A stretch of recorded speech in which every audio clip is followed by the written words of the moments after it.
Assalamualaikum warahmatullahi wabarakatuh.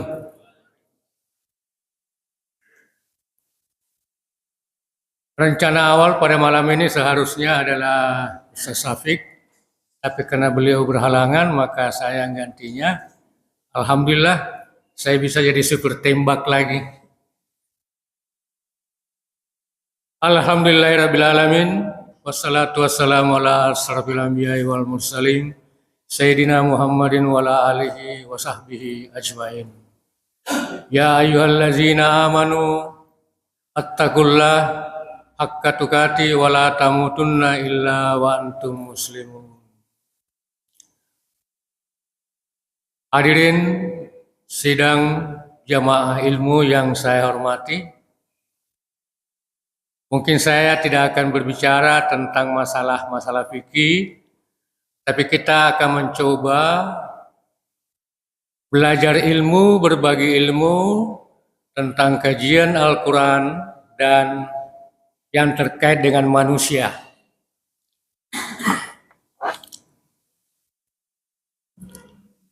Kita semua sudah paham, saya pikir para jamaah sudah paham bahwa pada penciptaan Nabi Adam, para malaikat, jin diminta hormat atau bersujud kepada Nabi Adam saat terciptanya. Tetapi sebagian jin menolak untuk hormat dan tunduk kepada Nabi Adam, sedangkan para malaikat semuanya setuju. Karena sebagian jin tidak tunduk kepada perintah Allah, maka sebagian itu diusir keluar dari surga. Keluar dari surga. Sedangkan Nabi Adam beserta istrinya, Siti Hawa, tetap di dalam surga dengan perintah Allah bahwa makanlah segala apa yang ada buah-buahan di surga ini, tetapi hanya satu yang tidak boleh didekati, suatu pohon yang terlarang. Di zaman Nabi Adam, petunjuk dan larangan Allah cuma satu, jangan mendekati pohon. Di zaman Nabi Musa ada 10 petunjuk dan perintah Allah di dalam Taurat itu, yaitu 10 commandment atau 10 perintah Allah. Di zaman Nabi Isa juga mengikuti Taurat. Dan di zaman kita sebagai umat Rasulullah, petunjuk adalah Al-Quran dan hadis. Banyak kan dibanding satu perintah kepada Adam. Dibanding Al-Quran, perintah Allah banyak, larangan Allah banyak. Sehingga tantangan buat kita sebagai umatnya adalah sangat berat dibanding tantangan kepada Nabi Adam yang hanya satu larangan saja. Tetapi apa yang terjadi? Nabi Adam tergoda dengan rayuan dari setan, dari iblis. Iblis ini sebenarnya sudah dikeluarkan dari surga.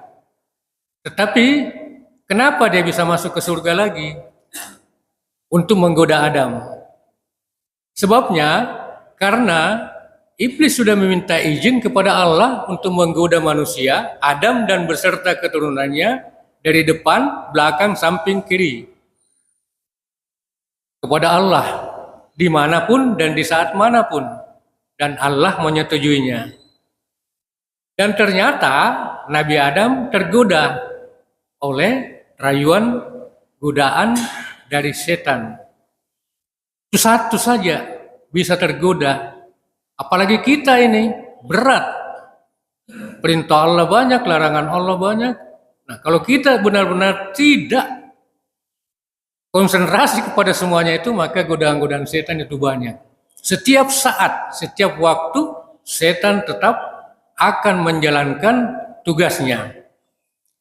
Walaupun kadangkala kita berpikir, apa setan, apa iblis ini tidak salah menggoda manusia? Karena iblis kan sudah dijanjikan akan masuk surga. Lah kalau dia menggoda manusia dan banyak manusia masuk neraka, maka neraka kan makin bertumpuk, makin banyak. Dan orang-orang berdosa itu akan menjadi bahan bakar di neraka. Nah kalau manusia makin banyak, berarti apinya makin menyala, iblisnya makin tersiksa. Kadang-kala mikirnya begitu, kalau mikirnya nyeleneh. Tapi itu kita tidak tahu, Allah yang lebih tahu. Majelis ilmu yang saya hormati,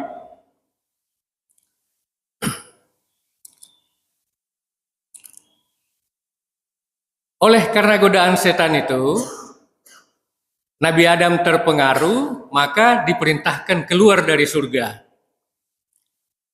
Atas godaan setan itu, yang terjadi adalah Nabi Adam beserta Siti Hawa keluar dari surga.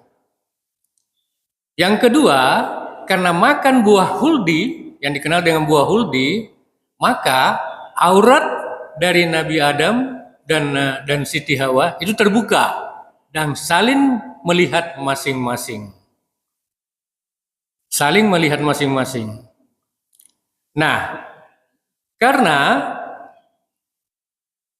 Nabi Adam sudah keluar, saling melihat masing-masing, maka kadangkala kita berpikir, seandainya Nabi Adam tidak memakan buah huldi, maka Nabi Adam akan tetap di surga dan kita sebagai turunannya akan tetap juga di surga. Itu pikiran kita. Tapi tidak mungkin, karena kalau tidak memakan buah huldi, maka aurat mereka tidak terlihat dan tentunya tidak ada rangsangan untuk hubungan biologis. Sehingga yang di surga tetap Nabi Adam, kita tidak ada, kita belum ada. Tapi karena makan buah huldi dan diturunkan ke bumi, aurat mereka masing-masing terbuka, maka terjadi hubungan biologis dan kita turunlah. Pada saat aurat mereka terbuka, secara naluriah manusiawi, mereka masing-masing menutup auratnya dengan daun dari pohon-pohon surga. Dari sini kita berpikir bahwa pada dasarnya naluriah manusia itu ada untuk menutup aurat. Contohnya, manusia terasing. Baik yang di mana-mana adanya manusia terasing itu, seberapa terasingnya pun, dia akan menutup auratnya. Minimal aurat bagian bawah yang tertutup. Naluriah manusia. Mungkin sekarang kita heran, kalau kita jalan-jalan ke mall, atau di jalan, kita melihat beberapa gadis mengumbar auratnya. Mengumbar auratnya sehingga sangat memusingkan pemandangan yang kita lihat. Sehingga ada satu ustaz mengatakan, kalau dilihat berdosa. Kalau tidak dilihat barang bagus. Iya kan? Dilihat berdosa, tidak dilihat barang bagus. Ada lagi, misalnya pameran mobil. Di sampingnya dipasang foto gadis yang mengumbar aurat. Dan di bawahnya ditulis, bisa dicoba. Ini kan mengganggu semua yang seperti ini. Yang mana yang bisa dicoba? Mobilnya kah atau yang difoto? Itulah keadaan sekarang ini. Sidang majelis ilmu yang saya hormati. Oleh karena Nabi Adam merasa bersalah, beliau memohon ampun kepada Allah Subhanahu wa taala. Dan Allah mengampuninya. Tetapi Allah tetap memerintahkan untuk turun ke bumi. Untuk turun ke bumi sesuai dengan firman Allah pada surah Al-A'raf ayat 24, turunlah kamu ke bumi dan akan saling bermusuhan satu sama lain. Bumi adalah tempat kediaman dan kesenanganmu sampai waktu yang telah ditentukan. Pada surah Al-A'raf 25, ini perhatikan Pak. Allah berfirman, di sana kamu hidup, di sana kamu mati, dan dari sana pula kamu akan dibangkitkan. Andai kata Allah berfirman, dari sana kamu akan dikembalikan, maka kita semuanya akan ke surga. Tapi Allah mengatakan, dari sana kamu akan dibangkitkan, bukan dikembalikan. Kalau dikembalikan, alhamdulillah kita ke surga. Tetapi akan dibangkitkan. Dibangkitkan, setelah bangkit akan melalui prosedur beberapa tahap pemeriksaan dan lain-lain. Sama dengan kalau kita masuk ke negara lain, pemeriksaan imigrasi macam-macam lah, sama lah. Mau masuk ke surga diperiksa semua, apakah amal ibadahnya bagaimana. Dari sini dengan Nabi Adam bermohon ampun, hikmah yang kita cari, hikmah yang kita dapatkan bahwa setiap kita bersalah, kita harus segera memohon ampun kepada Allah dan tidak mengulanginya. Sebagai contoh dari Nabi Adam, memohon ampun langsung disetujui oleh Allah Subhanahu wa taala. Selanjutnya, pertanyaannya,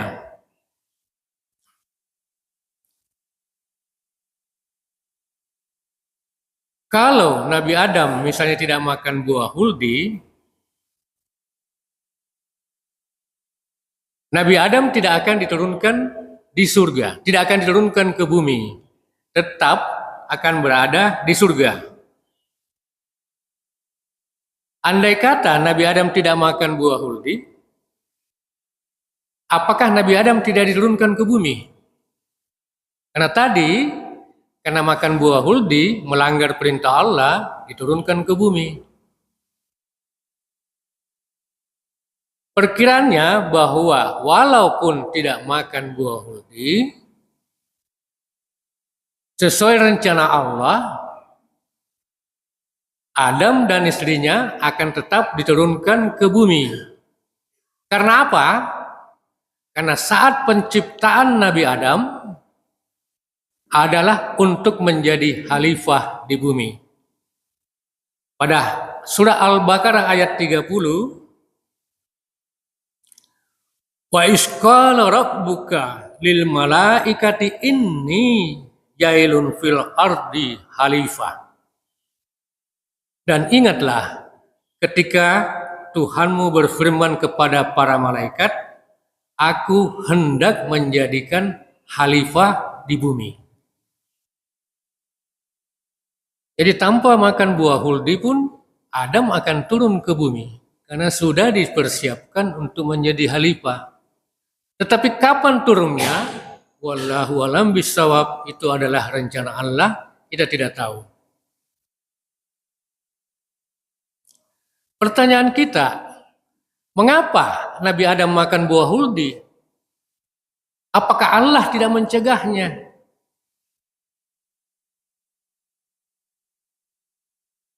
Kenapa Allah tidak mencegahnya?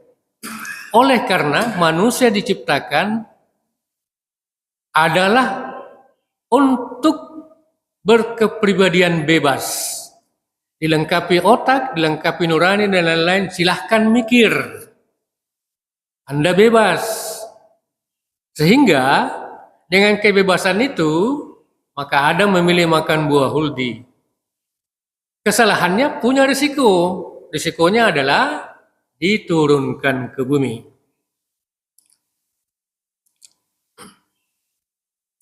Dari sini pula kita mengambil hikmah bahwa manusia itu adalah hikmah dari Adam memakan buah huldi, salah kepada Allah Subhanahu wa taala.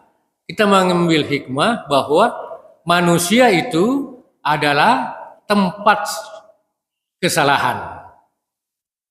Tak ada manusia yang tidak salah, karena manusia memang adalah tempat kesalahan. Oleh karenanya, saling maaf memaafkan adalah hal yang wajar dan hal yang tidak berat untuk dilakukan. Dan nilai pemberi maaf itu lebih tinggi daripada yang menerima maaf.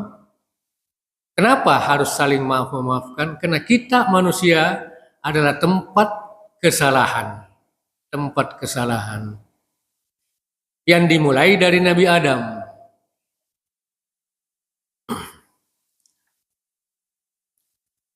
Hadirin sidang ilmu yang saya hormati. Selain dari penciptaan Allah kepada manusia, Adam, untuk menjadi khalifah di bumi, penciptaan manusia juga ini adalah untuk beribadah kepada Allah Subhanahu wa taala. Banyak ayat di dalam Al-Quran mengatakan penciptaan manusia adalah untuk menyembah atau beribadah kepada Allah.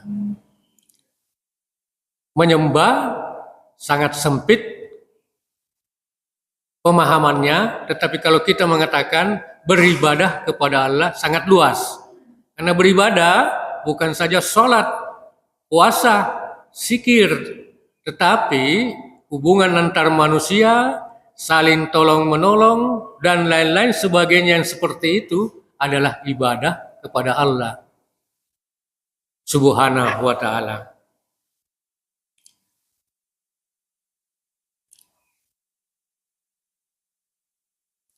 Hal ini kita lihat pada surat Az-Zariyat ayat 56. Wa ma khalaqtul jinna wal insa illa liya'budun.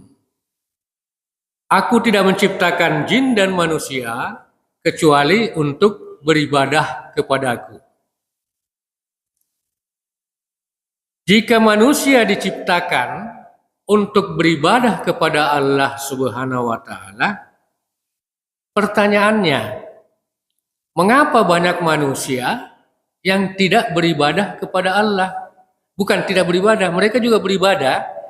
Mengapa banyak manusia yang tidak beriman kepada Allah Subhanahu wa ta'ala?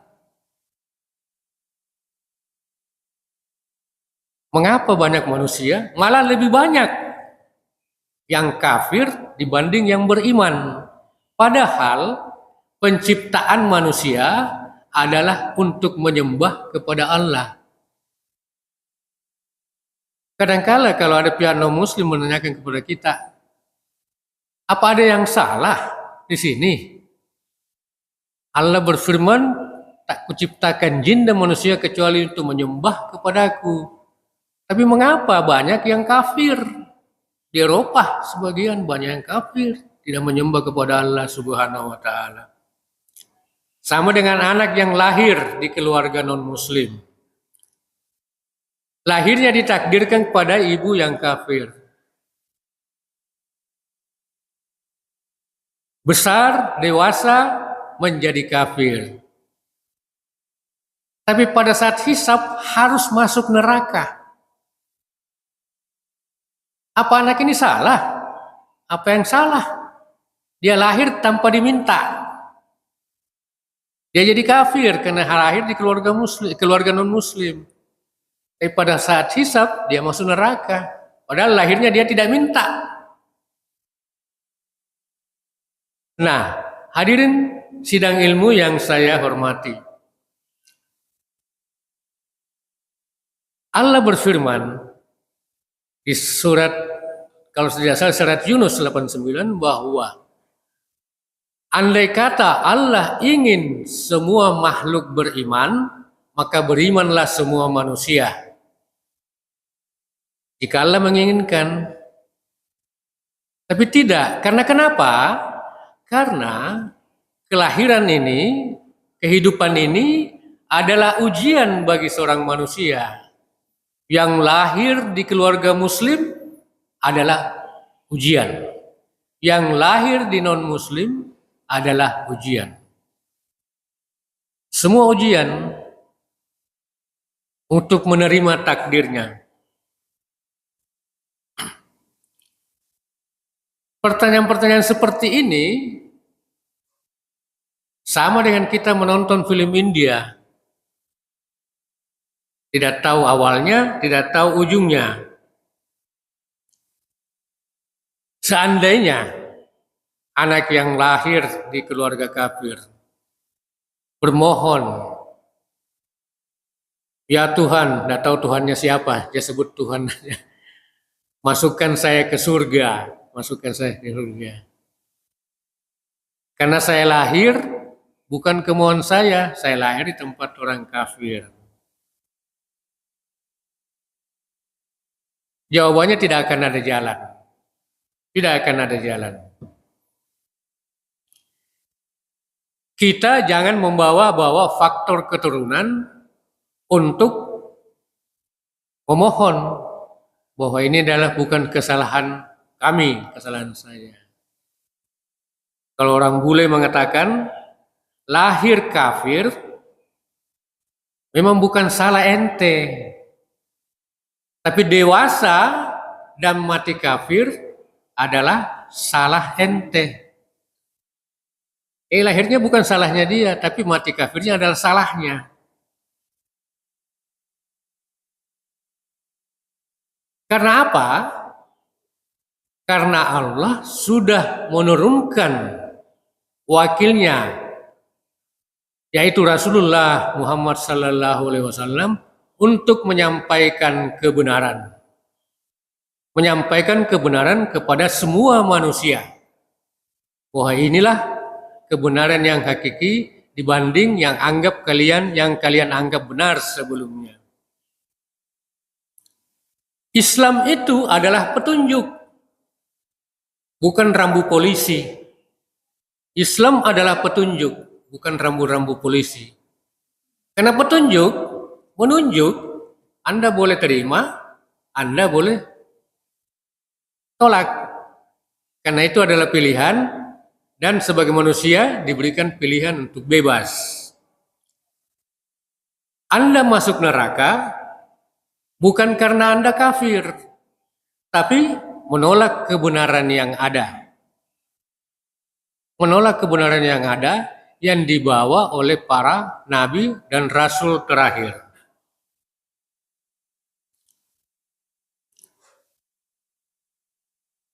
Kekafiran mereka itu banyak tergantung dari lingkungannya. Tetapi contoh yang sangat baik adalah Nabi Ibrahim. Nabi Ibrahim itu adalah seorang nabi yang lahir dari keluarga penyembah berhala. Tetapi Nabi Ibrahim tetap mencari kebenaran. Contoh lain juga beberapa pendeta yang mencari kebenaran akhirnya jadi mu'allaf. Karena misalnya seorang perampok punya anak, apakah anaknya jadi perampok juga? Belum tentu. Mungkin dia akan jadi ulama. Seorang ulama punya anak, apakah anaknya jadi ulama juga? Belum tentu. Mungkin dia akan jadi preman terminal. Jadi takdir-takdir yang seperti ini itu bisa berubah dengan adanya hidayah Allah, tapi adanya hidayah ini akan turun jika kita berusaha mencarinya. Kalau kita tidak berusaha mencarinya, hidayah tidak akan turun. Rahmat yang mencari kebenaran insya Allah akan diberikan hidayah oleh Allah Subhanahu wa Ta'ala. Kebenaran-kebenaran ini yang disampaikan oleh Rasulullah tidak memaksakan, mau diterima silahkan, mau tidak diterima silahkan, tidak diterima risikonya ada. Sesuai dengan yang ada dalam surat Al-Kahfi ayat 29. Katakanlah Muhammad, kebenaran itu datang dari Tuhanmu. Barang siapa hendak beriman, maka berimanlah. Dan barang siapa yang mau kafir, kafirlah. Jadi tidak ada paksaan. La ikra fiddin. Bagaimana dengan Muslim yang menerima kebenaran? Satu pihak, orang kafir, tidak menerima kebenaran yang dibawa oleh Allah Subhanahu wa Ta'ala. Muslim beriman, dia menerima kebenaran dari Allah Subhanahu wa Ta'ala.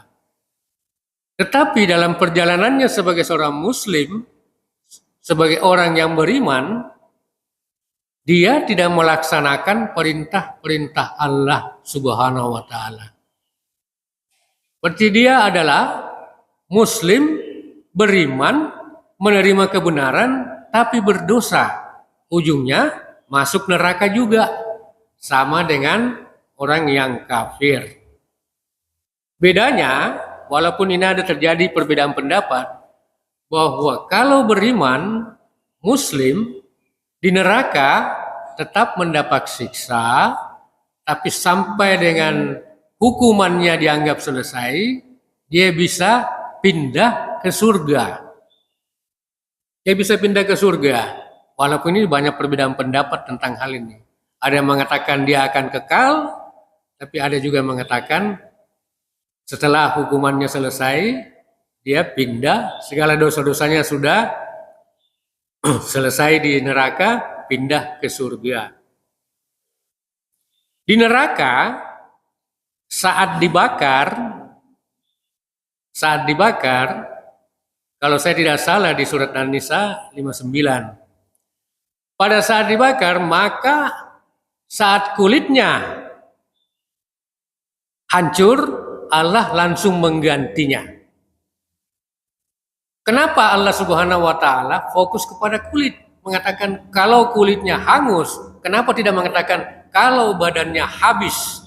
Tapi kalau kulitnya hangus, akan segera diganti agar dia tetap merasakan asap. Kenapa? Karena kulit adalah alat perasa.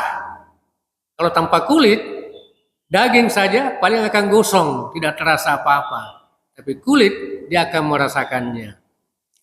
Nah, Muslim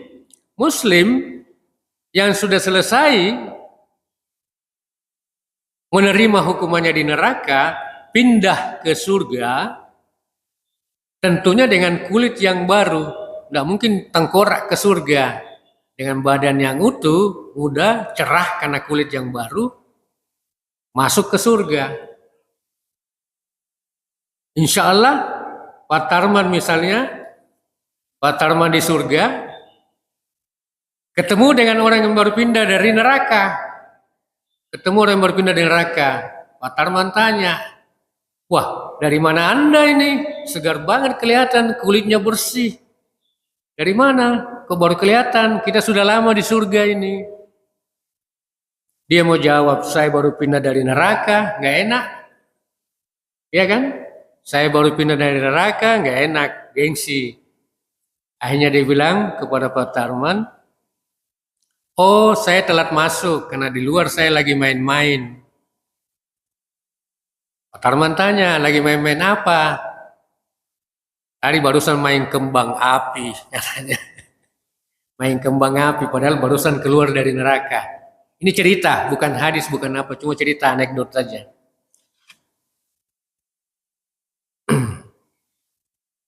Sekarang, kalau manusia diciptakan, hidup, dan mati, pertanyaannya, untuk apa hidup? Untuk apa hidup di dunia? Lahir, dewasa, mati, selesai. Untuk apa hidup ini? Apakah untuk bersenang-senang saja? Bermaksiat sepuasnya? Beribadah sepuasnya? Atau apa? Kita lari kepada ayat Al-Mu'minun ayat 115. Allah berfirman, maka apakah kamu mengira saya menciptakan manusia ini dengan main-main tanpa ada maksud, dan bahwa apakah kamu tidak akan dikembalikan kepada kami? Jadi Allah menciptakan tidak main-main, dan pada saatnya manusia akan dikembalikan kepada kami. Nah, pada saat proses penciptaan yang tidak main-main oleh Allah karena ada maksud tertentu, dan saat dikembalikan kepada Allah, baik dalam bentuk rohnya yang kembali kepada Allah, dan jasadnya masuk di kubur atau jasadnya masuk di neraka atau surga, tapi rohnya akan kembali kepada Allah, dan pada saatnya akan dikembalikan kepada manusianya sendiri. Dari ayat ini dan sesuai petunjuk Al-Quran yang ada, kita bisa simpulkan bahwa hidup manusia di dunia adalah satu, untuk beribadah kepada Allah Subhanahu wa Ta'ala. Ibadah terkait dengan hal-hal yang baik, salat, zikir, berbuat baik, tolong menolong, sedekah, zakat, dan lain-lain. Itulah ibadah. Beribadah kepada Allah Subhanahu wa Ta'ala. Hidup di dunia adalah untuk sebagai khalifah di bumi. Sesuai rencana penciptaan Allah, beribadahlah kepadaku sebagai khalifah di bumi. Sebagai khalifah di bumi, tentu menjaga bumi dari segala kerusakan. Beberapa kajian terakhir ini, banyak kita bukan khalifah sebagai khalifah di bumi. Tetapi menurut saya, andai kata para pembuat penyebab itu adalah Muslim, mungkin dia akan berlaku sebagai khalifah. Tapi sebagian besar perusak bumi ini bukanlah seorang Muslim. Jadi tidak mengenal apa itu khalifah sebagai di bumi. Perusak-perusak bumi yang sangat besar, punya modal besar, bukanlah Muslim. Sehingga mereka tidak mengenal apa itu khalifah di bumi. Yang ketiga,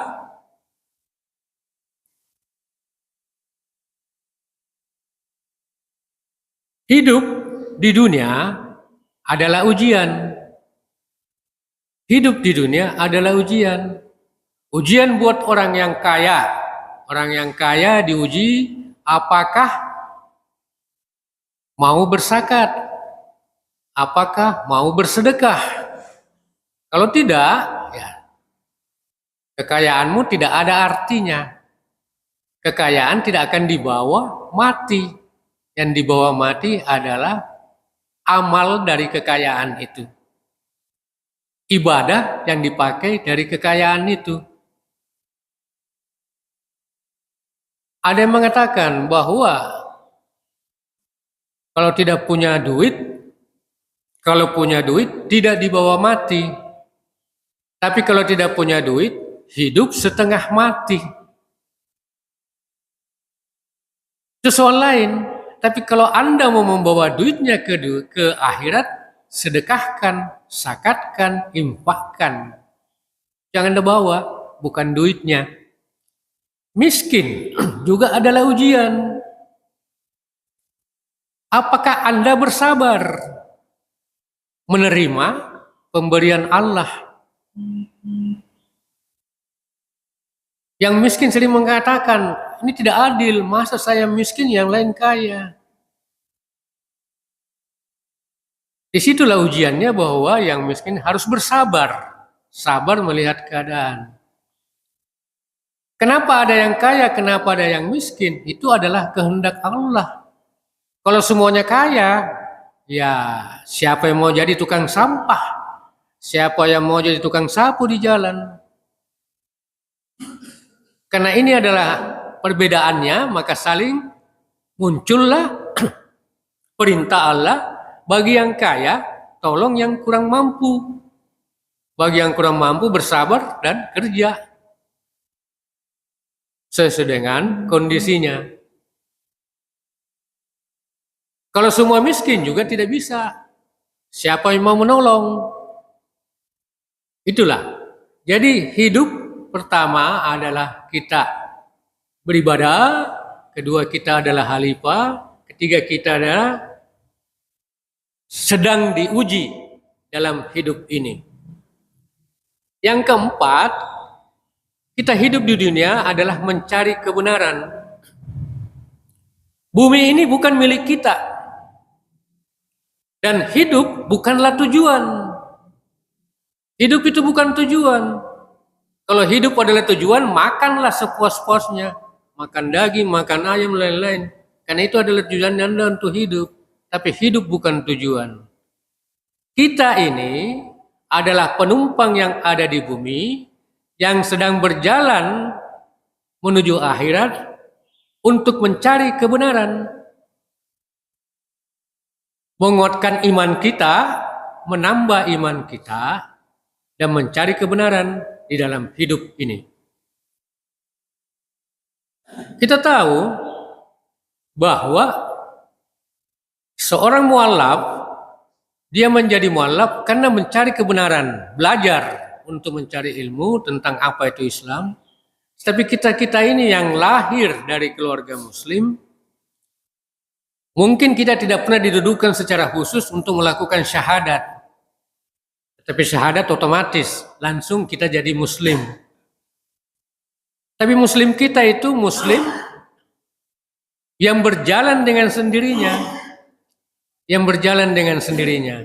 Dengan demikian, dalam hidup ini, kalau memang kita dalam kondisi, istilahnya kalau misalnya istilahnya ya maaf, Islam KTP, ya kita harus tetap mencari kebenaran. Kita harus belajar, memompa diri untuk mencari kebenaran.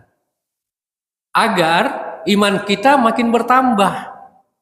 Kita tidak bisa miring, oleng, apalagi kalau misalnya dalam kondisi pas-pasan ditawarin mie 1 dos, kita jadi murtad. Itu enggak benar. Makanya kita harus tetap belajar. Yang kelima, hidup ini adalah persiapan menuju kembali kepada Allah Subhanahu wa taala. Karena pada saatnya semua makhluk yang bernyawa akan mati. Tidak bisa dimajukan, tidak bisa mundur. Sampai agendanya mati ya wafat. Sehingga kita harus bersiap menghadapinya.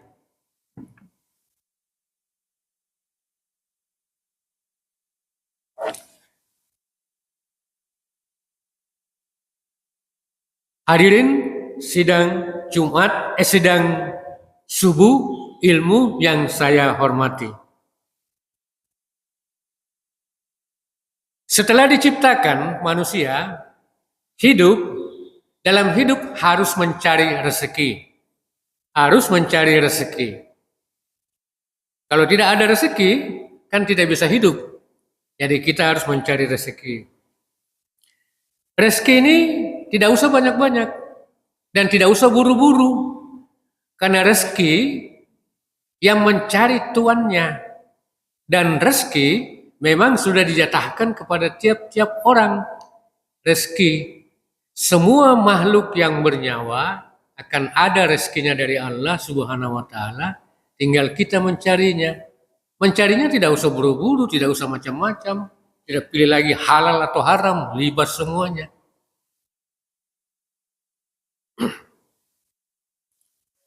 Nah, tetapi Allah Subhanahu wa taala tidak melarang orang untuk mencari rezeki dengan cara apapun. Mau halal, mau haram, silahkan. Tetapi Allah akan menyiapkan neraka. Kita lihat pada surah Al-Isra ayat 18. Man kana yuridu ajalna lahu jahannam yaslaha masmuman madhura. Barang siapa menghendaki kehidupan duniawi, akan kami segerakan baginya. Dan kami juga menyediakan baginya neraka jahanam. Dan dia akan memasukinya dalam keadaan tercelah dan terusir. Jadi Allah tidak melarang, silahkan. Ada yang mencari harta duniawi, di pohon keramat, berdoa di pohon keramat, berdoa di kuburan keramat, dan lain-lain, silahkan. Allah tidak melarangnya. Tetapi Allah akan memasukkannya ke neraka. Pertanyaannya, kalau ada yang bermohon di kuburan, ada yang bermohon di pohon keramat, doanya terkabul, siapa yang mengabulkannya? Setan atau Allah Subhanahu wa Ta'ala? Kalau kita yakin bahwa di alam semesta ini hanya ada satu Tuhan, yaitu Allah Subhanahu wa Ta'ala. Allah yang memberi rezeki kepada semua orang, kepada semua makhluk. Berarti yang berdoa di kuburan, yang berdoa di pohon keramat, yang memberi rezekinya adalah Allah Subhanahu wa Ta'ala. Karena tidak ada Tuhan yang lain di alam semesta ini. Tidak ada Allah, tidak ada ilah lain. Kalau kita mengakui ada, berarti kita sudah murtad. Wah, itu dikasih sama Tuhannya, kita sudah murtad. Karena menganggap bahwa ada Tuhan itu ada dua. Iya kan Pak? Ada dua. Kita menganggap, oh yang bermohon di pohon keramat, di kuburan itu, wah dikasih Tuhannya sama dia. Nah Tuhannya siapa? Kita sudah murtad kalau mengatakan begitu. Padahal Tuhan di alam semesta ini hanya ada satu, Allah. Dan Allah tidak melarangnya, silahkan. Tetapi saya siapkan neraka. Saya siapkan neraka jahanam. Ya dia mendoa di kuburan, silahkan. Yang kasih rezeki Allah.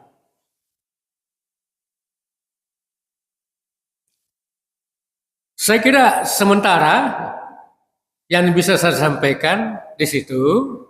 Tetapi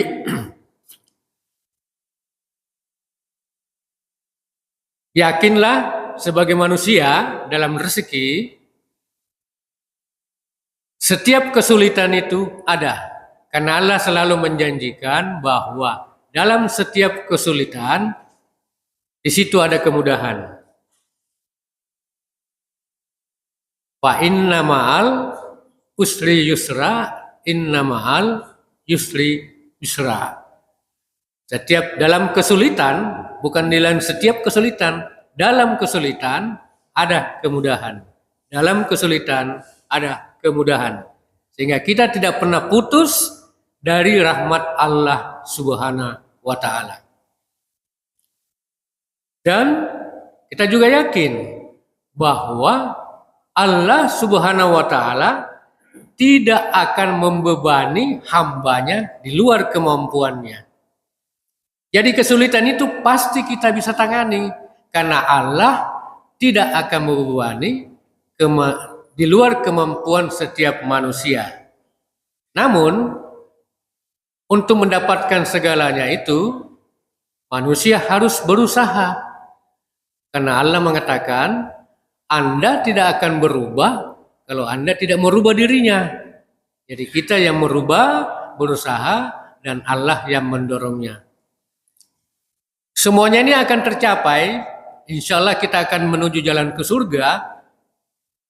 surga dengan bekal yang kita siapkan dari sekarang. Untuk bisa sampai ke arah situ, maka kita tetap mengharapkan rahmat dan hidayah dari Allah Subhanahu wa Ta'ala.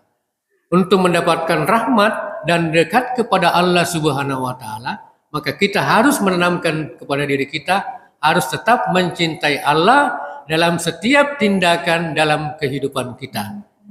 Demikianlah lebih kurangnya, saya mohon maaf. Wabillahi taufiq wal hidayah. Assalamualaikum warahmatullahi wabarakatuh.